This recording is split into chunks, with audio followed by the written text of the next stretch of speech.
it's giving Chicos. Are there gazelles in the Serengeti? I really hope so. Otherwise, I'm going to sound so dumb in this whole clip. I'm so good at filming. Look at me go. Hello. Oh, my hip just popped. Hi. So I've decided to start another reading vlog. So my plans video-wise for April have kind of gone to pot. I'm just trying to roll with it right now. I thought this vlog was maybe going to be like Omegaverse, or I was thinking about doing like second chance for authors that I didn't love their first book, or just trying to knock out some books for my priority reads. But honestly, your girl boss has been girl bossing, and she's had a rough couple of weeks. I'm just getting back into the swing of things filming wise. I'm also just like a little bit low energy in general, but also when it comes to reading. I'm having a hard time wanting to pick stuff up in my free time because I'm so tired. So how do girl bosses get shit read? Audiobooks. So we're doing an audiobook only reading vlog. I've been finding that audiobooks are a little bit easier for me to engage with because I just, one, don't have as much time to like sit down physically with a book, but also when I do go to sit down physically and read a book, I'm so exhausted that I have a hard time focusing, and it's not feeling relaxing like it normally does. Lately it's been feeling like work, and we don't like that. We want reading to be fun, so I'm trying to like roll with it. So I think audiobooks are kind of the answer, right? We're just embracing the season of life and this journey. Did I sound like I'm on The Bachelor? Okay, cool. So I am primarily going to be using my Audible subscription and the Libby app that's connected to my library. We don't have access in Seattle for whatever reason to audiobooks through Hoopla. Like, we have access to other stuff, but not audiobooks, which is so weird. But I digress. So those are the two services that I'm going to be using. Oh, and the sun's coming out from behind a cloud. Wow. So with that, I don't know what books I am going to be reading for this. I'm really, I think, going to just try and mood read my way through. So after this, I'm going to go like look through, see what's at my library that's available now, whatever I got checked out, what's in my Audible library. I also have some credits I could use too. I'm going to go get that picked out, let you know a little bit about what it's about. But I did want to film this clip before I pick something because otherwise I'm like convinced I'm not going to start my next audiobook, because lately I'm just like, what if I just like vegged out for like 5 hours straight? Not that I even have 5 hours, but in theory, if I had 5 hours, I'm rambling. Okay, I'm gonna go pick that audiobook. See you soon. It's been a week. Surprise! Much like a bad parent, I abandoned you for a while. I did read an audiobook in that time, didn't record a single thing, so I'm super on top of it. But I just started my next audiobook because I got my nails done. So I was like, ooh, I should film something, but also let you know that I'm already contemplating DNFing it, so that's fun. The book I'm reading right now is The Waterfall Effect by K.K. Allen. So lately I have been craving kind of two types of books. Middle of nowhere, mountains. What if we played in the mud? But also romance. That doesn't sound hot, to be honest. That actually sounds kind of gross. Also, I've been watching something with like a little bit of mystery. So this one takes place in a mountain town, and it was more romantic suspense, and I wanted to like give that a go because I'm like, well, that kind of fits the bill of like what I'm looking for. But this book, there's like sort of a murder mystery situation. Well, not really. I mean, they caught the guy and it's the gal's dad. So when it opens, like during the kind of like prologue portion, her dad is being sentenced. He had a mental breakdown. I think he was kidnapping and killing like hikers along this trail. And then his last victim was his daughter, but his daughter doesn't really remember it. She just kind of woke up from a coma and they're like, your dad did this to you. And she's like, oh no. But also like, it's still her dad. So she's kind of feeling like a little bit guilty. In that opening scene, we get her best friend taking her away from the small town because I think she's like just about to graduate. I think she's like 18 or roughly 18. And she's also fighting with her boyfriend Jackson, who took the stand because she was like, that was real rude of you and you spilled a bunch of my family secrets. And I don't appreciate that because I feel like you lied on the stand. And he's like, I was just trying to protect you. He said it exactly like that too. Actually, I'm making stuff up. But yeah, so then she was like, bye Jackson, forever. Also, I still love you a little bit. And then she like skips out of the courtroom and she goes with her friend Scott. And then we jump ahead. And then she was like, I'm leaving Scott. I can't take this book seriously. And I think you can tell from how I'm talking about it. Her dad passed. And so now she's going back to his cottage to just like get away. She was in a like friendship relationship, forcing it type of situation with Scott, where she's like, I didn't really feel anything for him, but I was still trying to make it work because he's such a good guy. And then she's like, well, I inherited this property, so I'm just gonna bounce for a little bit and just like find myself again. And now she's back in her hometown and people do not want her there. Even though she was a victim of her dad too, it doesn't really make sense. And then we're kind of getting like a little bit of back and forth of the timeline of like when she first met Jackson. The reason I am hardcore contemplating DNFing this book already is heroine is doing this thing that I dislike with heroines, specifically in contemporaries, where there's this sort of like, I don't want to call it optimism, but there's this weird suppressing of negative feelings where they're trying to be like too understanding, or they're a little bit like too excited to make friends. We're talking about emotional and heavy things, and yet it feels very like surface level. There's not any real conversations happening. It's a little bit stereotypical of like a town cop is like, we don't want your kind around here, you know? And it's like someone from her past that she knows. Also, there's this weird false dichotomy that's being set up between Scott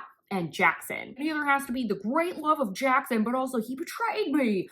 Or it has to be the friendship of Scott, who wants me to be something I'm just not. But like, there's so many men. Like, there's so many men. I'm not saying they're all good options, but I am saying there's more options. We don't just have to pick between Scott and Jackson. And I'm just a little bit put off by that. I can't connect with this heroine. I'm not on board with her. Right now, where I'm at in the book, I'll probably continue. I'm gonna go for a walk and I'm gonna continue this. I'm gonna give it until maybe what should we say? Should we do the 25 or the 30% mark? Let's do the 30% mark. Let's give it a fair shake. I'm gonna get to the 30% mark. I will update you if I decide to DNF it. If I do an update, I'll wait until like the 50% mark. I guess you'll have to find out. Keep on watching. Oh my brain, y'all, work has taken my brain. I'm so good at filming. Look at me go. Okay, bye.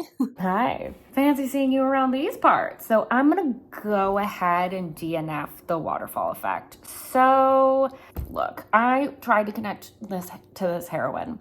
I tried to build a relationship with her, but the energy she's bringing to the relationship is not what I need. That's kind of the main reason. Like, all the things I said before stand, but the main thing that's really getting to me is the heroine. I can't tell if it's like the way she's being narrated or if it's how she's actually written, but she's coming across just so immature and young. Like, her energy is kind of like, I don't think we're in Kansas anymore, Toto. It's like that kind of feel. Do you know what I'm talking about? Like, it's giving sheltered, and the topics we're talking about are like mature. She's like breaking up a long-term relationship that she's had with a person that she still cares about. She has a dad for a serial unaliver. The townspeople don't like her. Oh, and she has an anxiety issue. A lot going on that could potentially be very heavy, very stressful. Also, which is not helping her case at all, one of her outfits is khaki shorts and a blouse, and it's giving Chico's. The image it's conjuring for me is not a cute look, and I don't think that that's helping because it's giving like a very like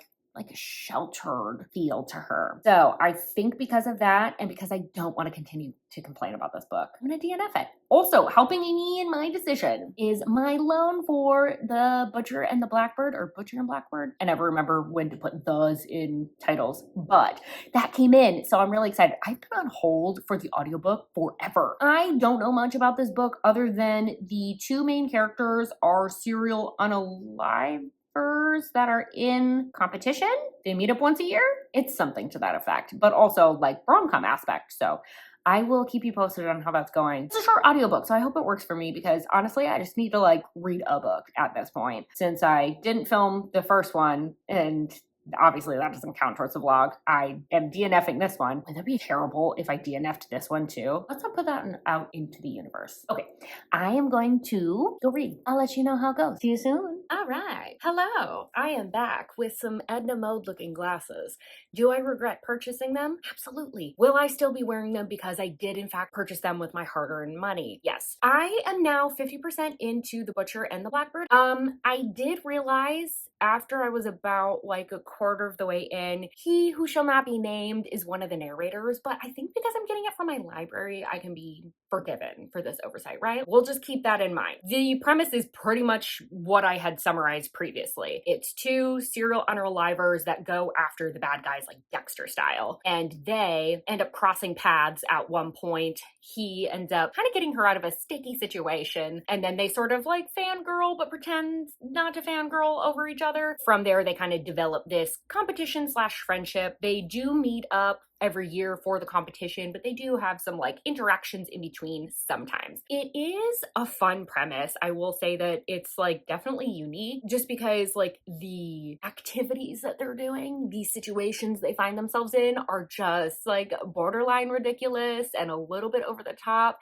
and it's a little bit scary, but it's also a little bit funny. I do enjoy the premise. I will say I don't love when books have like, let's meet up every year, or we only see each other in the summers, and then we have these big like time jumps, because I'm like, well, if you really liked each other, especially as grown adults, you could just reach out and talk to one another more than you do, or meet up more than you do.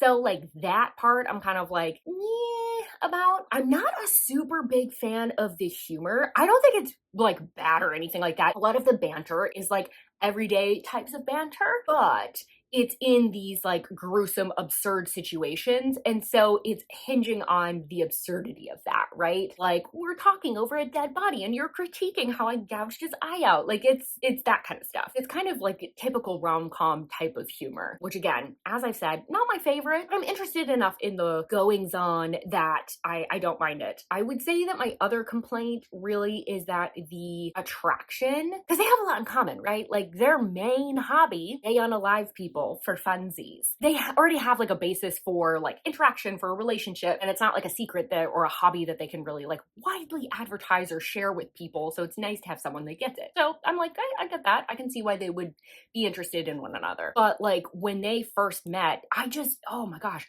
I could have used like some more buildup in that first time that they met, because immediately the hero, Rowan, was like, oh my gosh, she's so hot. She doesn't even know how hot she is. And she's like, me, I'm just so awkward. Such an awkward girl. There's that kind of dynamic going on, but it's feeling somewhere between a 3 and a 4 star. So I'm going to keep reading and I will update you soon. Bye.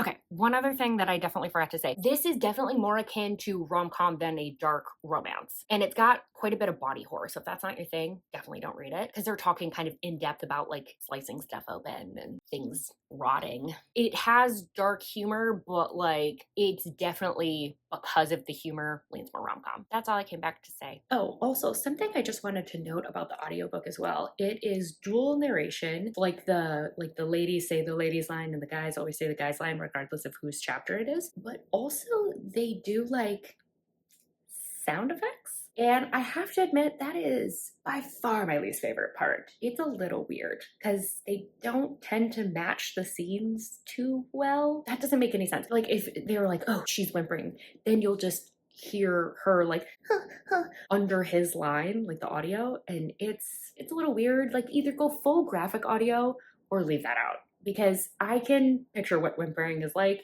and I don't like how some of the noises they're making sound. But other than that, the audiobook's good. I just had to note that because it's been bugging me, and I just heard like another section where they did that.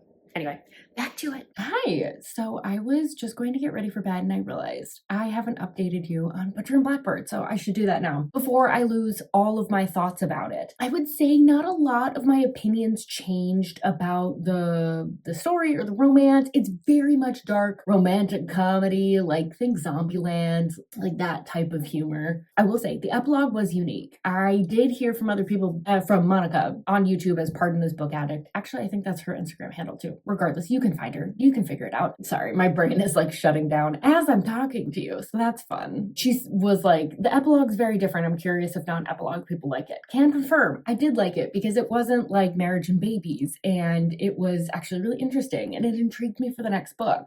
So I thought that was actually kind of fun. It almost like gives like a light cliffhanger-y feel, I guess, kind of. I felt like it was like unique and original in that regard, just because most romances are just like, we're pregnant pregnant. You and every other heroine from every other book. My last thing I'll say before I wrap up is that the romance didn't like 100% work for me, and not in a way that it's like it didn't work at all. It just wasn't my favorite. And I think it really comes down to an issue I have with a lot of romances that are restricted by time in some way, right? Because we're having an annual competition. And so a lot of time jumps have to happen if we're trying to maximize the amount of on-page time with the couple. But there was also times where we skipped times that they were together. I felt like I was missing scenes of them being together and like slightly more domestic and how they kind of like work in that context, or even just seeing what they're kind of up to in between times.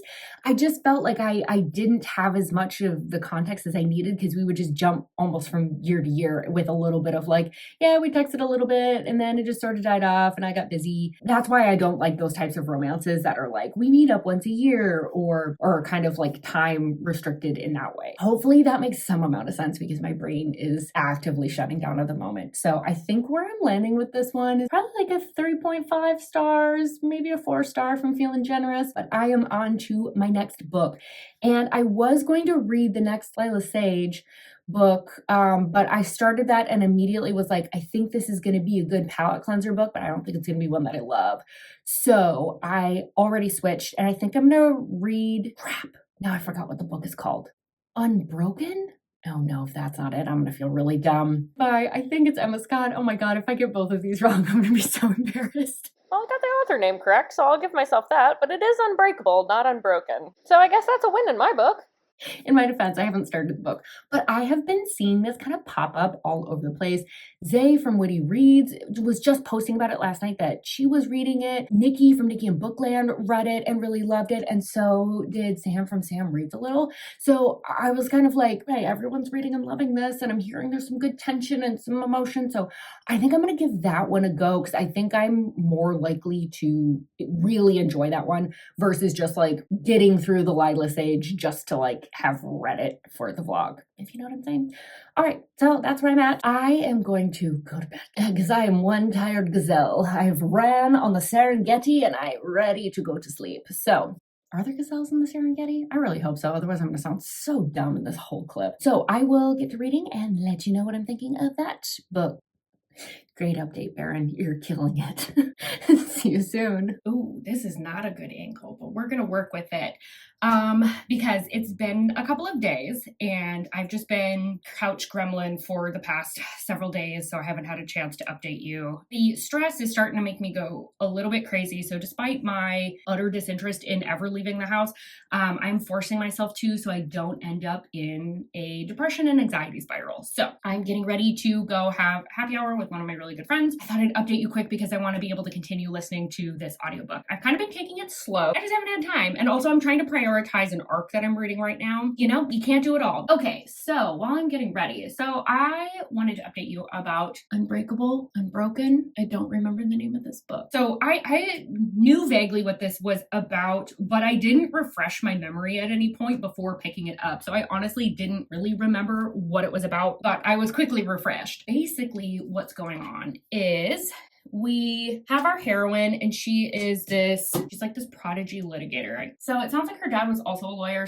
and was like pretty famous. So she feels a lot of pressure to kind of follow in his footsteps. It seems like she likes it. She's kind of living a life where it's not that she's unhappy, but you can tell that there are some areas in her life that she's definitely kind of let slide because she's so focused on work. So she has some good friends, but some of them are kind of fakey. She's got a fiance that's kind of getting away with not even shenanigans, but just kind of like emotional negligence on his part, because he's also kind of an important big shot in the business world. And she is in the middle of like this really big case that's important for her to make partner. When the jury is out for deliberations, she goes to the bank because she needs to get a cashier's check, and it's there that she ends up in a bank robbery situation, and she is held hostage with the other people from the bank for like 3 days. During that time, she starts really reevaluating her life. And she ends up kind of meeting someone that she's interested in there. Despite being engaged to someone, she's finding herself kind of like drawn to this guy. And they're just finding that despite them kind of living very different lives, they actually have a ton in common in terms of like the things that they value and the things that they want. They end up really kind of combining forces and leaning on each other for emotional support. That takes up like the first like 25-30% of the book, which I kind of liked because I felt like if we had skipped over too much of that, then you wouldn't have felt the emotional impact or like the bonding that was taking place. Like we needed to have a lot of time spent there. So although normally I don't like it when books move kind of slowly through the portion that's in the blurb, I felt like because there's such an emotional punch, you need to spend the time in there to feel it, that was actually really impactful and really nice to take our time through that. So now she's trying to reevaluate her life a little bit. She's kind of trying to press on like normal, but also recognizing that she isn't ready. Also, maybe she wasn't that happy with it. So she's just trying to sort things out, right? She's only been out for like a little bit. My feelings on the whole thing, the beginning portion felt like a little bit Hallmarky. You kind of see these like exaggerated friendships that are kind of fakey. She's like not unhappy, but also not super happy with how things are playing out with her fiance. It just felt like a little bit exaggerated in that way, the way Hallmark movies often do in order to contrast the changes that they're going to go through. I don't think they were too over exaggerated, but like there was like a couple moments where I was like, I don't know how I feel about this. Other than that, I'm enjoying it though. I'm kind of curious like how things are going to progress because I'm like, we need to get rid of this fiance, clearly. I don't know how we're gonna go about doing that. I mean, considering they have like an engagement party coming up and like a wedding date and all that. I think like the story honestly is just kind of starting at this point. So I think the rest of this will have more impact on how much I like this book or don't like this book. But Nikki gave it 5 stars, Zay gave it 5 stars. I don't know what Sam rated it, but I know she liked it. So I feel like we've got a lot of promise. So I'm going to continue reading. I will get you updated hopefully soon. I'm hoping I have enough time to read. I also have friends in town that live out of state that I don't get to see terribly often this weekend. So I really want to see them. My husband has a tattoo appointment that I need to go to him with for part of it. So I have a little bit of a busy weekend ahead. So I'm trying to get as much done during this week as I can. And the thing that sucks right now too, I'm just gonna whine for a little bit. I know generally I'm pretty peppy and like I like to have a good time. I want you to have a good time, but I have a really demanding job. So I don't know. The thing that sucks is it's like I love doing stuff with books and doing content stuff. And I don't put pressure on myself at all to like, as much as I want to like keep a schedule so you guys know when you're going to see things, it's like favorable to the algorithm and all that kind of stuff. Like, again, not that I feel pressure, but like I want to. I want to engage. It's how I decompress is talking about books, filming stuff, editing stuff. Like that's how I like to have fun.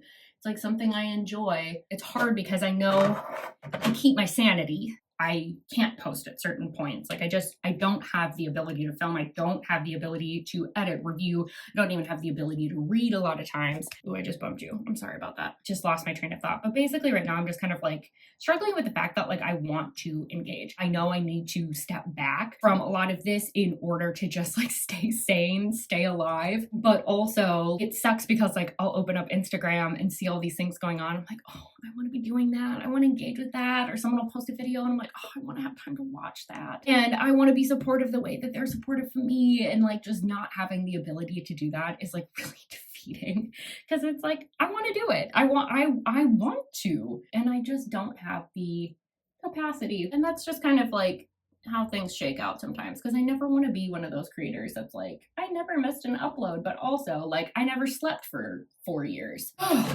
All right, I'm trying to do winged eyeliner and talk at the same time. And you know what? That is very challenging. I've been rambling, so I'm gonna get going to this. I'll keep reading, and then I'm hoping that I'm gonna be able to post at least like 1 video a week until I can get out of this like hellscape of work. I'm gonna make that my goal. And if it doesn't happen, that's okay. Okay, I don't know how to sign off now because now my brain's just soup. Bye.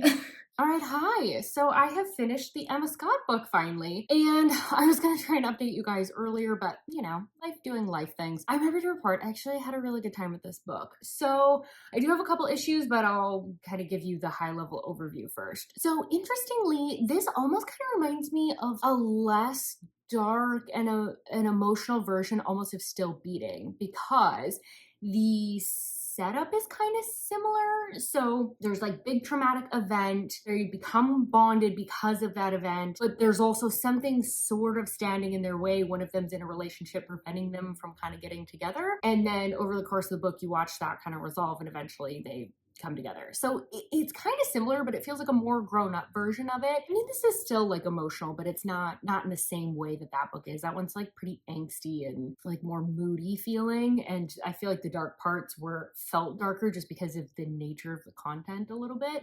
Okay, just to clarify this like a smidgen more so you guys kind of understand what I'm talking about, Still Beating has a lot more focus on the trauma that they experienced or how that's still impacting their lives.